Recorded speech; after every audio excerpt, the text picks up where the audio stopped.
This is Things You Might Not Have Heard, and I am Jay Cleveland Payne.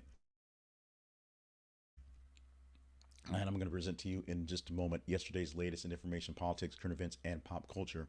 This is your go to supplemental source for both mainstream and unconventional news stories that you might have missed a little added context as we go along.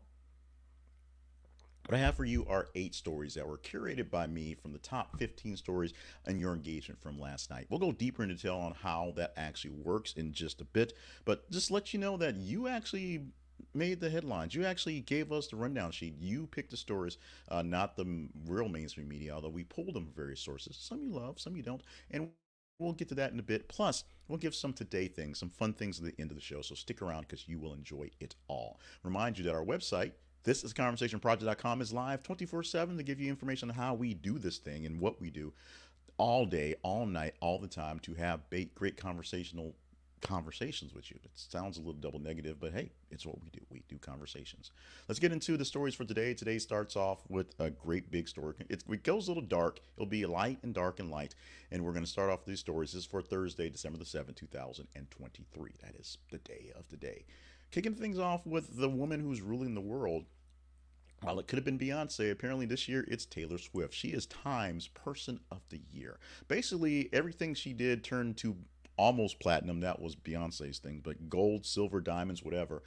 Bringing light to the world and transcending borders and being a source of light in a year of significant shares of darkness. She also started dating Travis Kelce, which merged the Swiftie musical sort of dreamy world with football, which is odd, but hey, she's got everybody watching the Kansas City Chiefs now. She's bigger than Lords, who is, of course, her birthday's today, but we'll bring that up later. But so she is essentially bringing the world together, one fan of something at a time. You can't hate Taylor Swift. Well, you kind of could, but now that she's dating Travis Kelce, those people don't hate her anymore now. It's one of them things. She re-recorded all her albums, so she has control of them. She went on tour and made a bunch of money. Had a movie that basically outproduced everything other than the Barbie Oppenheimer phenomena. And she's best sees with Beyonce. What else can you have as a Time Person Year? We could have picked Putin, sure, he's there. Could have picked Xi, yeah, he's there. But we went with the real ruler of the world, and that is Taylor Swift. We're all Swifties. We just have to deal with it. Las Vegas shooting suspect was a professor who recently applied for a job at UNLV, AP source says. The big story from yesterday was the shooting at UNLV yesterday. It's just tragic. Many people died, including the shooter is dead at the end of it. The man who was suspected of doing this was a university professor who actually was looking for a job but was not hired at the school. That's what the sources, the AP, are getting from right now. He opened fire on the fourth floor of the building that houses UNLV's Lee Business School. He was killed in a shootout with 2 university detectives at the end. We'll learn more details about this story. Right now, we're getting a lot of details from students and faculty members who were there, kind of giving the play-by-play of what was happening. So we're learning what's happening in real, more or less real time, what's going on. This is still a very open wound, a very raw wound, and so we'll take some time to kind of get into. We are sending lots of positive energy to the folks there at the campus and to the family of the gunman, because there's something we usually kind of say, we kind of get kind of dark and evil with those guys, but there's something that brought him to that place, and we really want to know the answers before we start speculating. Actually, we don't. Humans don't really do that very well, but we should try to know the answers before we start speculating. The USGA, that's that's the golf people. The RNA formally announced rollback of golf ball for all players starting in 2018. This is a bit of a detail thing, but essentially the group that kind of plays with the rules for the United States Golf Association are changing the rules for rollbacks for golf balls. Is that interesting? Maybe. Is that significant? For most of us, no, but for golf players, especially tour players, it's a big freaking deal. People are losing their ever-loving minds over this rollback rule for golf. Read the story so you get deeper in detail what's going on and why this is such a huge deal. When you have money on the line, I guess it makes sense, but just the way things play. And, of course, now that everyone on the HD TV can essentially watch TV, see things, and then call into the main office and say, hey, that guy hit something wrong. Those things really, really happen. It's a big deal for what's going out there. A lot of people watching golf ball rollbacks because it means money going forward. So you don't want to lose that money. You better follow this rule and keep up with it. It will be an issue. It may seem like not an issue, but it will be an issue. Here's something that popped up on social media and then turned into a news story because just you could not get away from it. Here's the headline: Brock Lesnar's daughter goes viral because she looks exactly like him and is an amazing athlete. And actually, it should be the reverse. She's an amazing athlete and she looks exactly like her dad. And it's just, more power to her because I'm not trying to mess with either one of them. Her daughter is a championship track and field athlete. She is a holds records at Colorado State for recently broke the shot put record, 18.5-meter throw, and her workout videos have gone viral because she's a beast, just like her pops is in the wrestling ring, in the MMA arena, in just larger than life on its own. And it's like spitting image. I know I get a lot of stuff from my kid looks like me, except for obviously the beard. But this thing is like looks just like Lesnar. She's got kind of the palish skin going on. As the face is like, that's your kid, and nobody's messing with either one of you. And she's pretty damn good at sports, which is all that's important. Is she going pro in any other sport? Who knows? Who cares? I think she'll do fine whatever she wants to because you don't need to mess with her, and I ain't either. Another lawsuit, as Sean Diddy Combs is accused of gang rape and sex trafficking, as the headline says, in new lawsuit. A fourth woman has accused Sean Diddy Combs of sexual assault, alleging that he gang raped and sex trafficked her when she was a teen. Lawsuit was filed in federal court in New York. This is named him, named Pierre, one of his associates, Daddy's House Recording, and Bad Boy Entertainment as defendants, and claims that the vulnerable high school teenager was gang raped by three individuals at Mr. Combs' studio back in the day.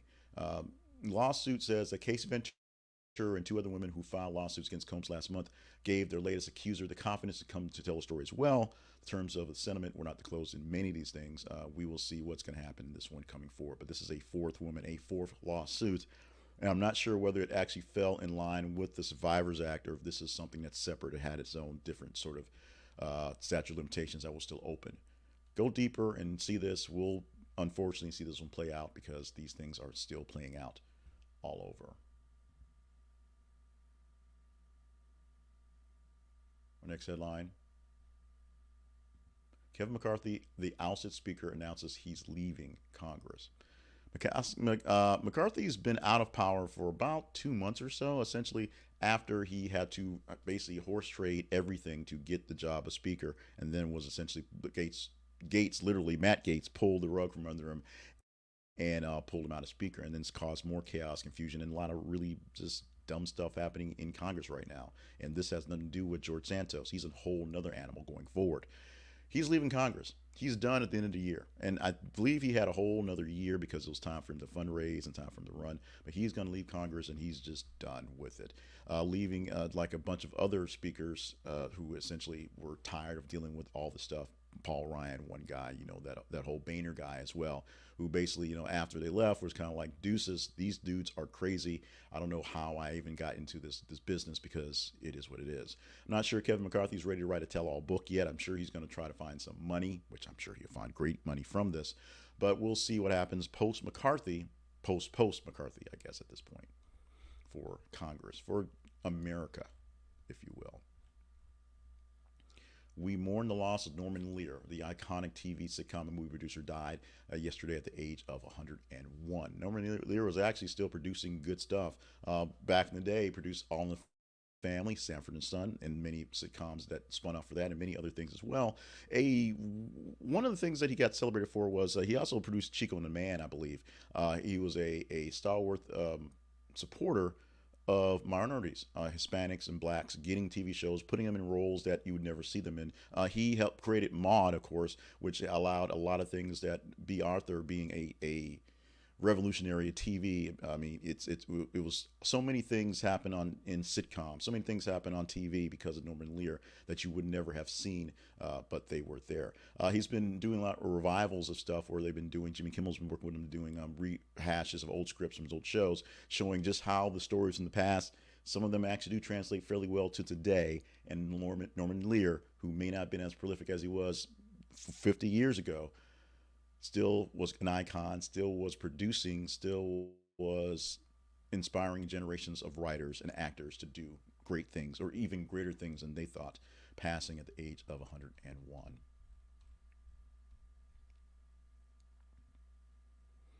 Finally, we put this out on the shorts and we got some responses, more responses on TikTok than on YouTube, because I think I'm still in the shadow ban phase from talking about Kim Jong Un for some reason. But the question went out to the folks: is Die Hard a Christmas movie?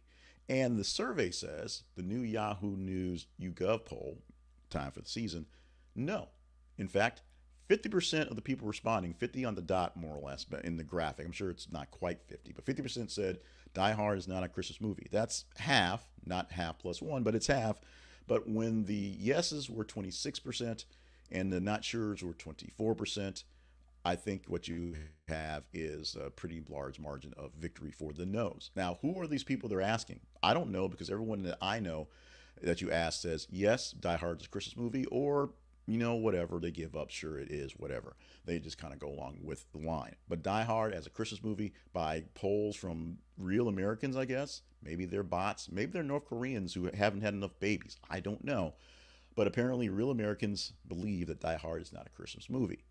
But of course, some of the responses said, well, but we have like, Deadly Night and, Violent Night and those stories now. So those are two Christmas movies, right? Because it's Santa Claus killing people, right? So I guess it's made up for it. Sad to hear this. And even though Bruce Willis actually said, what, Die Hard's not a Christmas movie, it just so happens to happen at Christmas, yippee-ki-yay, and all that great stuff. The battle will continue. If you believe it is, it's just like Santa Claus. If you believe, then it's a Christmas movie, and we'll go along with that. We'll go along with our errors and apologies and omissions section right here, where we're going to talk about a story that didn't give a lot of plug, because I don't think it's just going to come back to haunt us literally. Nickelodeon and Disney Channel have done what they can to get into the world of sports, essentially try to indoctrinate younger viewers into their stuff by bringing them into sports and merging with the NFL a lot. And of course, bringing the fun to it. Nickelodeon's already had the slime games for the playoffs in the past couple of years.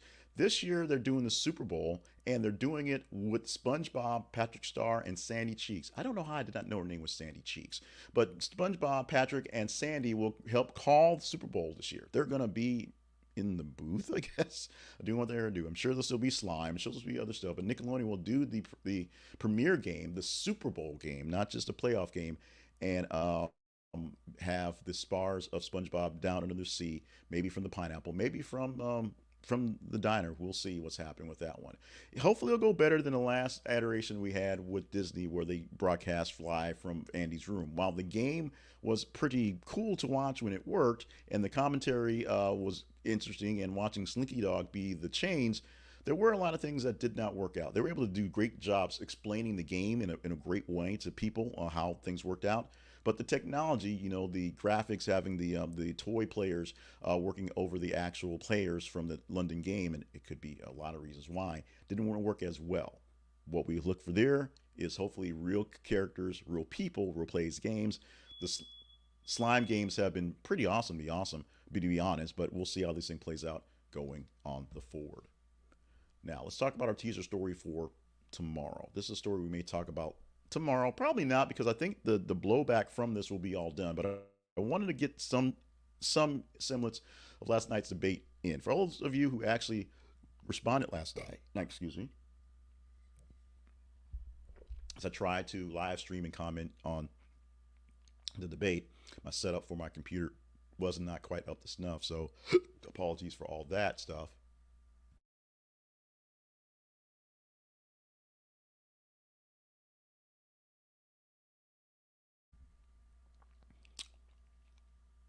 We have the story that's in the feed that you could jump onto if you want to for the teaser. If you want to, yeah, because we'll still have plenty of debate talk to go through. But what happened is the debate last night, the fourth GOP presidential debate, happened on News Nation, also streamed on CW apparently, and also on Sirius XM's Triumph channel, where Megyn Kelly has her show. And it was it was good. It was actually entertaining. It wasn't it didn't kill me like the other three were. And the only problem about that is it doesn't really matter. Nobody really cares. All four of those people on stage can't be president because of Donald Trump if he's going to more or less be the nominee, and he won't pick any of those people. Maybe Ramaswamy because he's just sort of nuts. But other than that, the other three he would not rationally pick. But who says he's rational?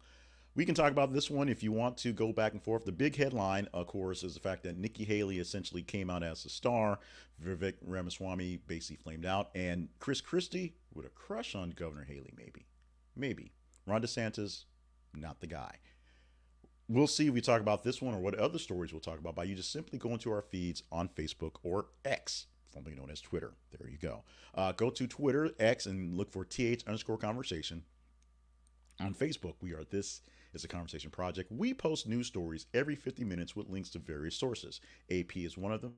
Fox News, another one. CNN, another one's. Sometimes it's blogs like Bro Bible. Bro Bible gives a lot of pub. I think that's where we got the Brock Lesnar daughter story for today.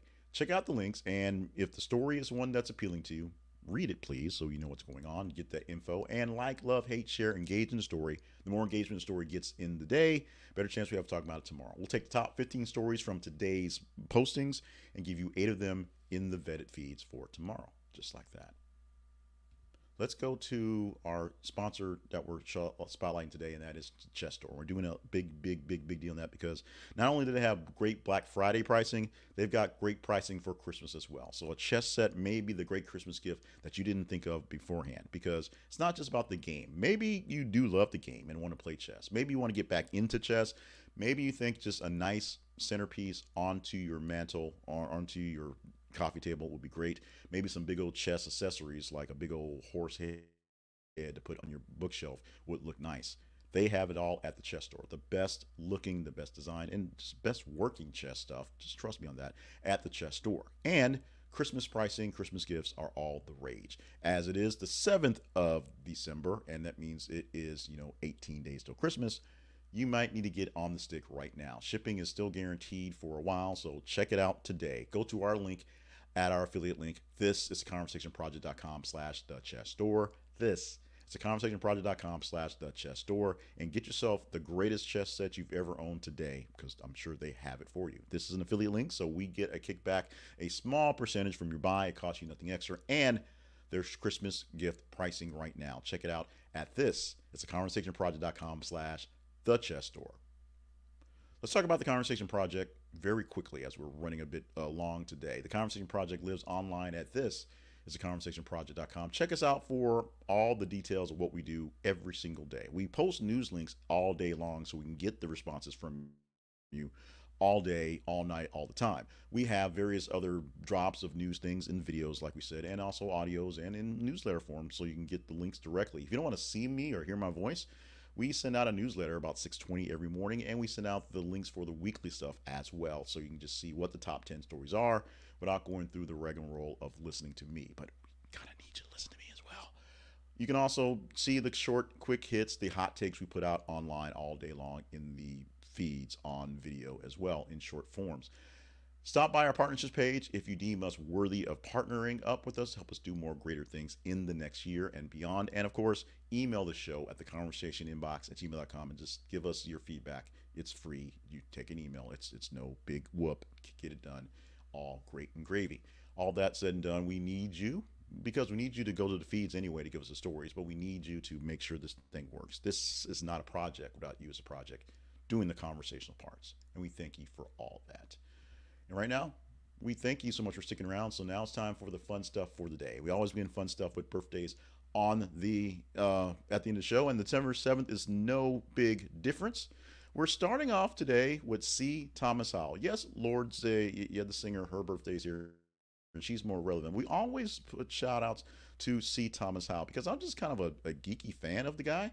He actually had his first acting role, first movie role in E.T. He was known as Tom Howell there, but he went with C. Thomas going further to be in The Outsiders, Pony Boy, of course. He was in Tank, believe it or not, as a kid there. It's a movie that's all about my childhood. In Red Dawn as one of the teenagers, Robert there. And of course, a movie I wish he didn't do because I love the guy, but he was Mark Watson in Soul Man and doing so many things. He was I used to call him the star of the Punisher show on the Disney Plus, or I'm sorry, the Netflix version of the Punisher, and then he died in like the second episode, so that kind of sucked. He pops up in various places here or there as guest stars because he's got that thing. It's a lot like Clancy Brown. He's just one of those icons of the '80s that just pops up into things and makes you kind of jump and take notion. C. Thomas Howell, birthday today, 57 years old on this day. Happy birthday, sir. This day, the day that will live in infamy, 1941, on the 7th of December, the attack on Pearl Harbor. The Imperial Japanese Army attacks the U.S. Pacific Fleet and its defending Army Air Forces and Marine Air Forces at Pearl Harbor, Hawaii, causing the declaration of war to Japan by the United States. Many people believe, as we talk these days about conspiracy theories, inside jobs, that this was one of those that we, the Americans, and the president actually knew something was happening, but there was issues where the Americans just did not have the stomach to go back to Europe and fight another world war. And with this happening, they didn't so much go to Europe. They literally attacked Japan. Japan being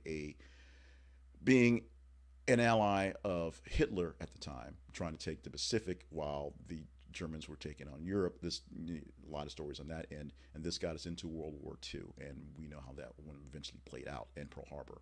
We don't talk a lot about this day because it literally was 80 years ago, and most people can't remember it. We're seeing this now in real time as we don't talk about things like 9/11 as we do, and literally right now with Israel, as people who grew up in a different time, younger people who don't know or understand is a strong part, but literally don't know how the conflicts there got started, are choosing sides based on a lot of feelings, a lot of just sort of the way things are now and not the way things got to be.